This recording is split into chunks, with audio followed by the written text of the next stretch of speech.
everyone, so we are headed to our first wedding of 2020. Woo! This one's pretty early, but it's fine. Yeah, it's January 25th today. January 25th, first wedding of the season, one of 20 for this year so far. Today is just 2 videographers, so I thought it'd be the perfect opportunity to teach others about how to edit more efficiently and quickly. Especially when you have a lot of wedding videos coming up and you're starting to get overwhelmed with all the clips. It's really efficient to follow these steps if you want to make your editing process a lot more cleaner and smoother. So right now I'm going to teach you guys how to set up your camera and your camera shots so that it's easier in post. And then later we're going to head back to the studio and I'll actually teach you how to put that together and edit it a lot more smoother. So I edit for a lot of different wedding videographers, and one of the biggest mistakes that I've seen is that your B-roll cam is 5 minutes here, 5 minutes there, 2 minutes here, and it's really, really hard and inefficient to edit that all together. So what you want to do is take your main A cam that's on the tripod, focus that in, you're letting that record anyways. Your B cam, also just let it play out.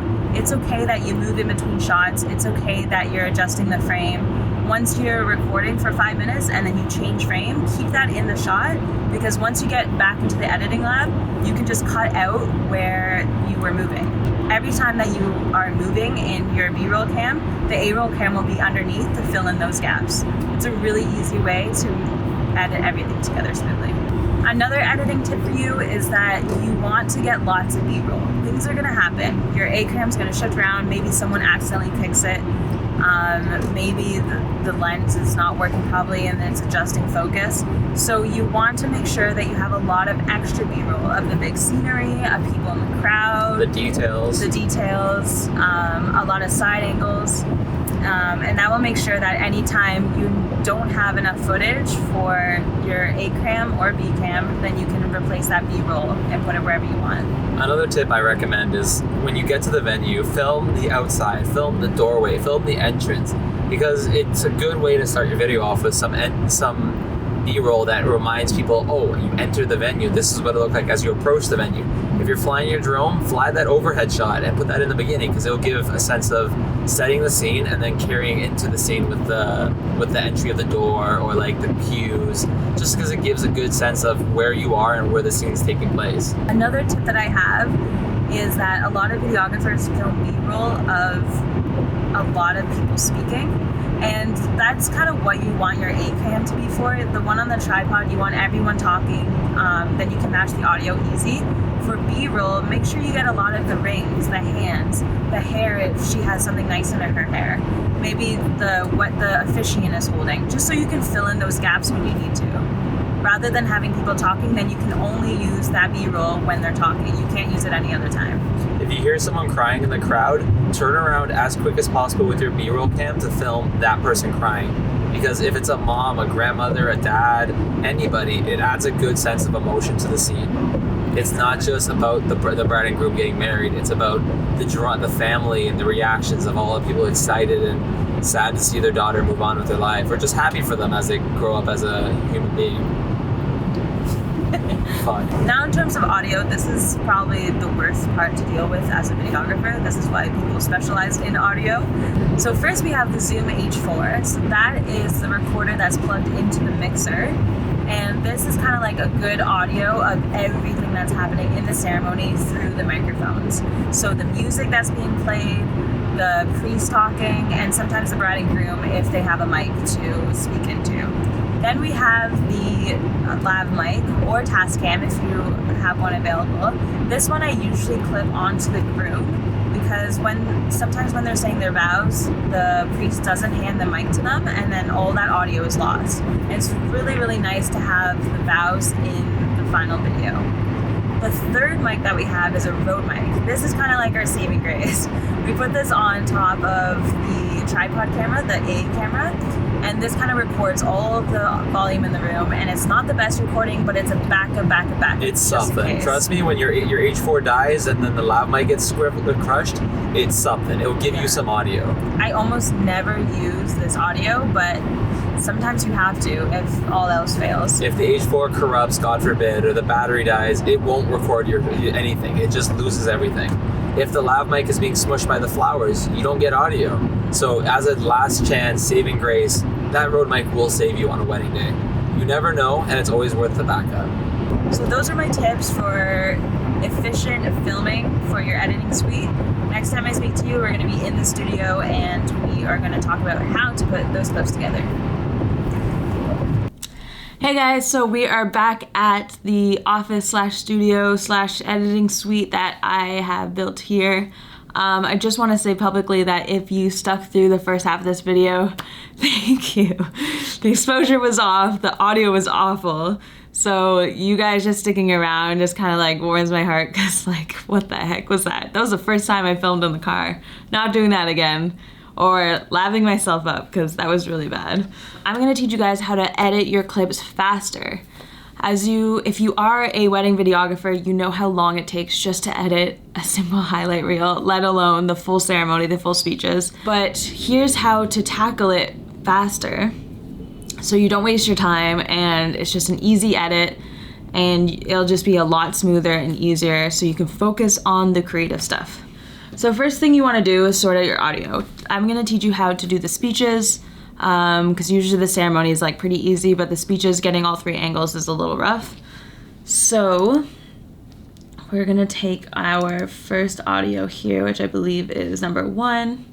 We're going to put it on our main timeline here. It's going to adjust the peaks for that. I like to edit the audio right away.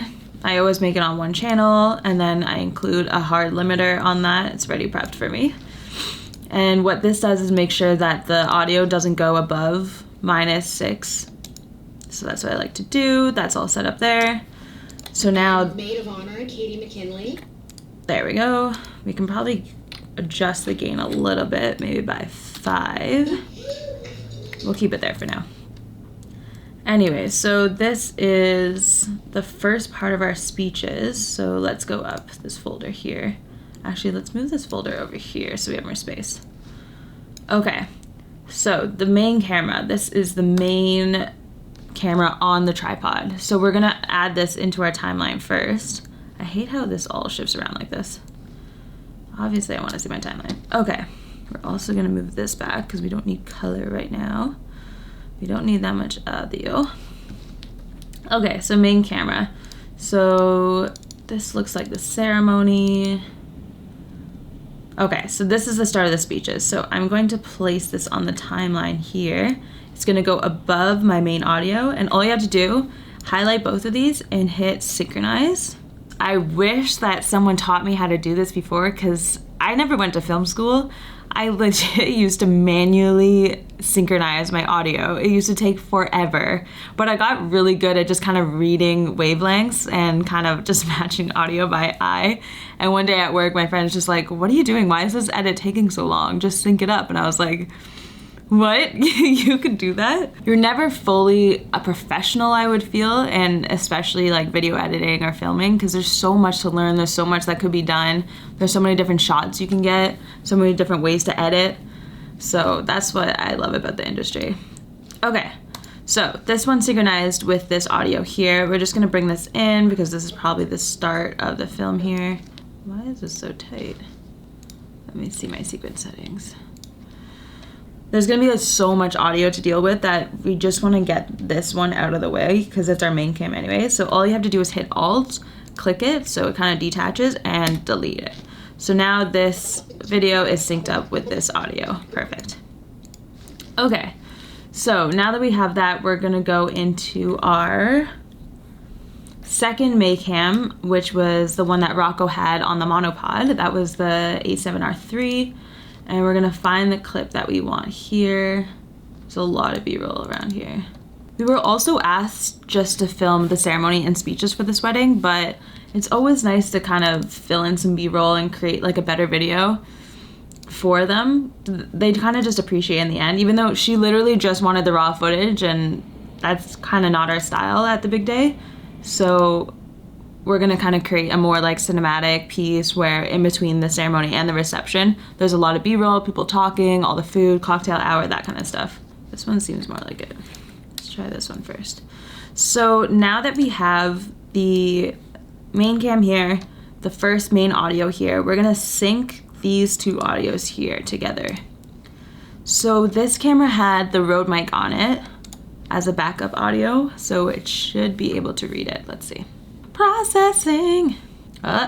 Okay, sweet. So as you can see, it actually shifted over the main audio here, but we know that it lines up with this one here. So all we're gonna do is just drag this over. There you go. So now it's synced up. And we're just gonna trim the ends because we probably don't need that because I started the Zoom mic right when they started talking. So this is the difference between the two cameras, which I hate. So we're gonna use this footage as pretty much our main cam because he pretty much just stayed on the couple the entire time. And then there's my camera, which I actually handheld because it was a very tight space and the gimbal just wasn't cooperating with me that day. And I find that sometimes I just have a really steady hand, which I did that night. However, yes, okay, so this is it. So now I'm gonna drag this one on top even more because this, you want main cam, then you want first B-roll, second B-roll if you're doing a 3-camera setup, all like that. So the one that's the most sloppiest, which would be mine because I'm bouncing around like crazy, you want that at the top. So now we're just gonna synchronize these two clips here. Process audio. I love Premiere. Like, this is so smart. I can't believe I used to manually do this. Okay, so this one is actually good. All 3 of these are lined up. This one's here. So now we're perfect. So yes, so this is 16 minutes of speeches that I'm going to edit in about maybe 10 minutes. and I'll tell you why. So if this footage is shaky, I still wasn't sure. wait till it to settle down. So all I'm gonna do is hit Alt here, and we're gonna drag this back. So now it's main cam, that got her, and now it's B cam, that got her. And then we'll follow through until it's again shaky. I'll again clean this up with like more B-roll that I captured, but let's get to where it was 3 cameras. So let's say I really like this shot. I'm going to just clip this here, again using Alt. Don't touch the audio. Sometimes I just like locking it just in case. I always deal with the audio last, first the visuals. So then it kind of goes like this. Oh, and then I actually settled down over here, so I'm gonna clip it a little bit more.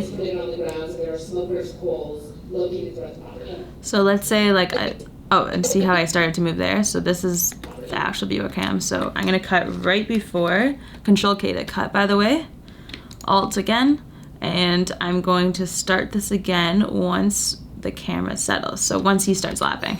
So now it's Rocco's underneath. Keep it moving, hopefully he stays still, and back to my footage. And then I moved again, so Control K to cut, Alt again, and we're gonna drag it across until it settles again. So now again, Rocco.